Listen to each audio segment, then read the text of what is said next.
ஓம் ஸ்ரீ குருப்யோ நமக. ஓம் கம் கணபதையே நமக. ஆன்மீகம் ப்ளஸ் நேயர்கள் அனைவருக்கும் ஜோதிட குருஜியின் இனிய வணக்கங்கள், வாழ்த்துக்கள். இந்த பதிவு உங்களுக்கு மிக அற்புதமான ஒரு பதிவு. ஏன் அப்படின்னா, மாத பலன் கிட்டத்தட்ட ஒரு 30-31 நாட்கள் அப்படிங்கும்போதே நமக்கு அந்த ஒரு கியூரியாசிட்டி இருக்கும். என்ன எப்படி இருக்கும் என்ன அப்படின்னு. அந்த வகையில் ஏப்ரல் மாத ராசி பலனை இப்போ பார்க்க போகிறோம். இந்த ஏப்ரல் மாத ராசி பலன் அப்படின்னு வரும்போது இந்த கிரகங்களோட சுழற்சிகள், இந்த மாதம் பார்த்திங்கன்னா பெரிய கிரகங்கள் எதுவுமே பயிற்சி கிடையாது. குரு, சனி, ராகு, கேது. மற்ற கிரகங்கள்லாம், சந்திரனையும் நம்ம விட்டுறணும். ஏன்னா சந்திரன் வந்து தினப்பலன், தினத்துக்கு அந்த சந்திரன் மாறிகிட்டே இருக்கும். நட்சத்திர சாரம் அப்படியே மாறிட்டு இருக்கும். 2.25 நாள் அவ்வளோதான். இந்த மாதம் பார்த்தீங்கன்னா உங்களுக்கு வந்து சுக்கிர பகவான் ரொம்ப அற்புதமாக இந்த மேஷராசியை விட்டு விலகி 19 ஏப்ரலில் அவர் வந்து ரிஷபத்துக்கு வந்து ஆட்சி அமைக்கிறார். பெரிய விஷயம். அடுத்தபடியாக புத பகவான் 10 ஏப்ரலில் மீனராசிக்கு வந்து நீச்சம் அடைஞ்சிடுறார். ஏன்னா கன்னியில் உச்சம் அப்படிங்கிறதுனால மீனத்தில் அவர் நீச்சம். இந்த நீச்சம் எதனால் வந்தது அப்படின்னா, அங்கே குரு வந்து ஆட்சி. எப்போவுமே குரு பலமாக இருக்கும்போது புதனோட வேலை அந்த அளவுக்கு ஒரு பெரிய இதை கொடுக்காது. அதனால தான் அங்கே நீச்சம்னு ஆச்சு. அடுத்தபடியாக சூப்பராக சூரிய பகவான், இந்த சூரிய பகவான் 14/4/2026 அன்னைக்கு அவர் அந்த மீன ராசியில் ஏகப்பட்ட கஷ்டங்களை அனுபவித்தார் அவரே. ஏன்னா அங்கே தான் சனீஸ்வர பகவான். இப்போ செவ்வாயும் கிட்டத்தட்ட 2ஆம் தேதியிலேருந்து 13ஆம் தேதி வரைக்கும் அங்கே இருக்கார். 14ஆம் தேதி அவர் அப்படியே ரிலீஸ் ஆகி மேஷத்துக்கு வர்றது பெரிய ப்ளஸ் பாயிண்ட். ஏன்னா கால புருஷ தத்துவத்தின்படி முதல் ராசி உச்சம் வேற இந்த சூரிய பகவான். அந்த வகையில் இந்த கிரக அமைப்புகள் இருக்குது. இப்போ இந்த பதிவுக்கு போகிறதுக்கு முன்னாடி சப்ஸ்கிரைப் பண்ண அனைத்து இனிய நெஞ்சங்களுக்கும் எங்களது நன்றிகள் மீண்டும் நான் சொல்லிக்கிறேன். அதேமாதிரி சப்ஸ்கிரைப் பண்ணிக்கலையா, பண்ணிக்கங்க. லைக் பண்ணுங்கள், கமெண்ட் பண்ணுங்கள், ஷேர் பண்ணுங்கள். உங்களோட ஃப்ரெண்ட்ஸுக்கெலாம் நிறைய பேருக்கு நீங்கள் ஷேர் பண்ணுறது ரொம்ப விசேஷம். ஏன்னா அவங்களும் தெரிஞ்சுக்கலாம்ல.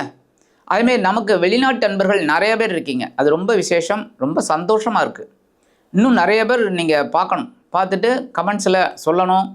நிறைய பேர் சப்ஸ்கிரைப் பண்ணணும்.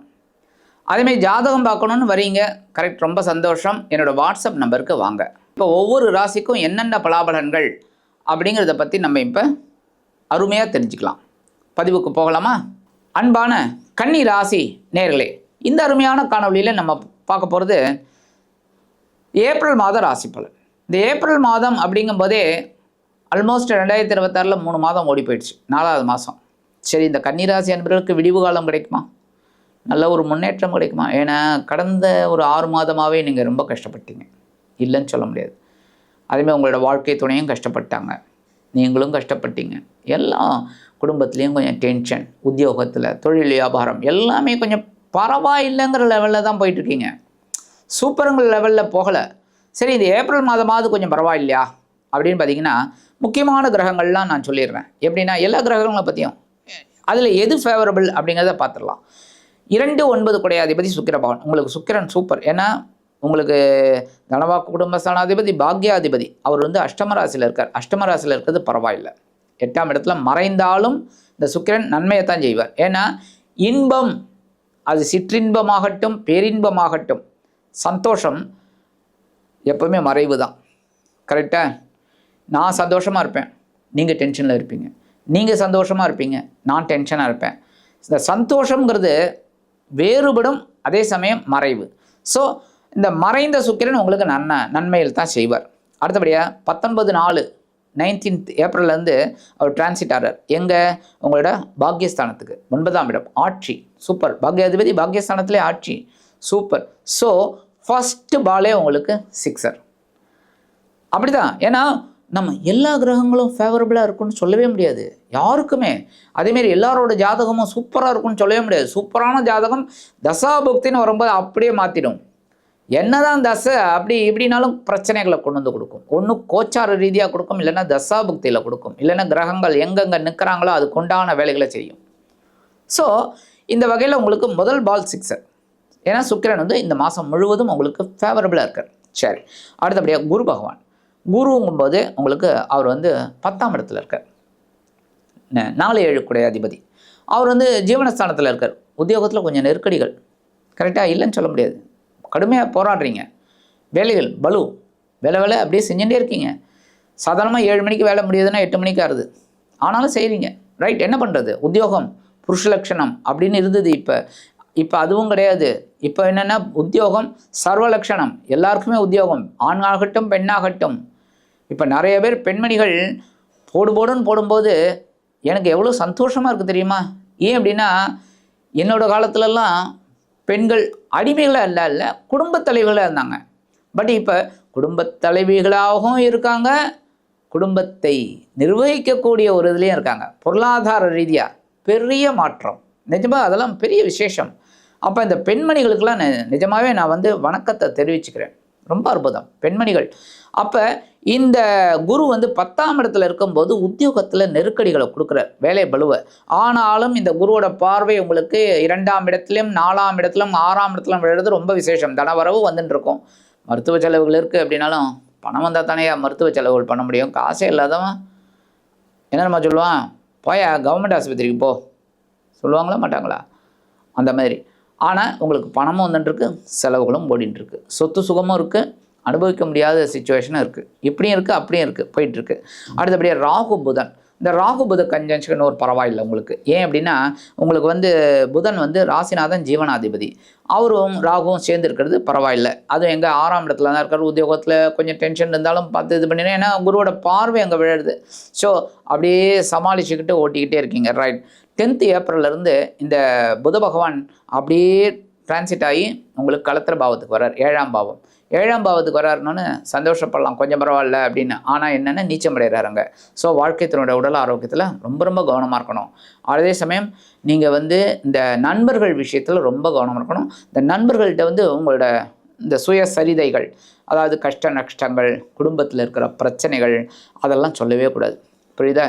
ஏன்னா எல்லா நண்பர்களும் ஒரே மாதிரி இருப்பாங்கன்னு சொல்ல முடியாது. ஒருத்தங்க நீங்கள் ஒன்று சொன்னீங்கன்னா அவங்க 100 ஆக்கி அதை வெளியில் சொல்லுவாங்க. ஸோ பிரச்சனைகள் உண்டாகும். அது வந்து அப்படியே உங்கள் உண்மைக்கு வரும். அப்போ பிரச்சனைகள் அதிகமாகும். ஸோ கவனமாக இருக்கிறது ரொம்ப விசேஷம். சரியா? அடுத்தபடியாக விரையாதிபதி சூரிய பகவான். உங்களுக்கு விரையாதத்தை கொடுக்கக்கூடியவர் சூரியன்.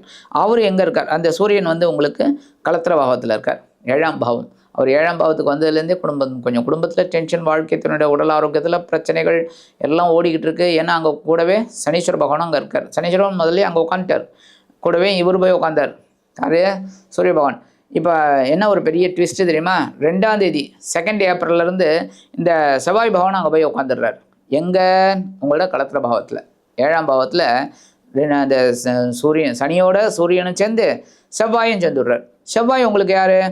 சகாயாதிபதி, அஷ்டமாதிபதி. ஸோ அந்த அஷ்டமாதிபதி இந்த செவ்வாய் பகவான், அதே சமயம் உங்களோட சனீஸ்வர பகவான், அதாவது பஞ்சமாதிபதி, பகைரவன ரோகாதிபதி, எல்லாம் 7ஆம் இடத்துல போய் கூட்டணியை அமைச்சு அற்புதமாக இருக்காங்க. அவங்க கூட்டணி வெற்றிகரமான கூட்டணியோ இல்லையோ உங்களுக்கு டென்ஷன். கரெக்டாக 7ஆம் பாவம். ஏன்னா எல்லோரும் டைரெக்டாக உங்களை பார்த்துட்டு இருக்காங்க. கன்னிராசி நேயர்களுக்கு ரொம்ப டென்ஷன், டெரிபிள், ரொம்ப ரொம்ப கஷ்டம். அப்போ நம்ம அதெல்லாம் மீறி தான் நம்ம ஒர்க் அவுட் பண்ணணும். அப்போ இந்த சனி செவ்வாய் சேர்க்கை அப்படிங்கும்போது ரொம்ப ரொம்ப கேர் எடுத்துக்கணும். ஆனால் இதில் ஒரு பெரிய ஆறுதல் என்ன அப்படின்னா, இந்த சூரிய பகவான் உங்களுக்கு பரவாயில்லை அப்படிங்கும்போது 7ஆம் இடத்தை விட்டு விலகி அஷ்டம ராசிக்கு வந்து உச்சமடைகிறார். ஸோ சூரியனும் உங்களுக்கு இந்த மாதம் முழுவதும் உங்களுக்கு அன்ஃபேவரபுளாக இருக்கார். இதெல்லாம் ஓப்பன் டாக். அப்போ உங்களுக்கு மிகப்பெரிய ஆறுதல் அப்படின்னா சுக்கிர பகவான் மட்டும்தான். சுக்கிர பகவான் மட்டும்தான். சனி செவ்வாய் சேர்க்கை இந்த மாதம் முழுவதும் இருக்கும், ரொம்ப கேர் எடுத்துக்கோங்க. சரி, பரவாயில்லை. இப்போ இந்த சுக்கிரன் உங்களுக்கு மிகப்பெரிய ஆறுதலாக இருக்கிறதுனால உங்களுக்கு இந்த பொழுதுபோக்கு அம்சங்கள் அதெல்லாம் நல்லபடியாக இருக்கும், கவலைப்பட வேண்டாம். பரிகாரம் அப்படின்னு பார்த்தீங்கன்னா கண்டிப்பாக முருகப்பெருமான் வழிபாடு கண்டிப்பாக பண்ணணும். கந்த சஷ்டி கவச்சம் பாராயணம் பண்ணணும், இல்லைன்னா கந்த குரு கவச்சம் அது சொல்கிறது ரொம்ப.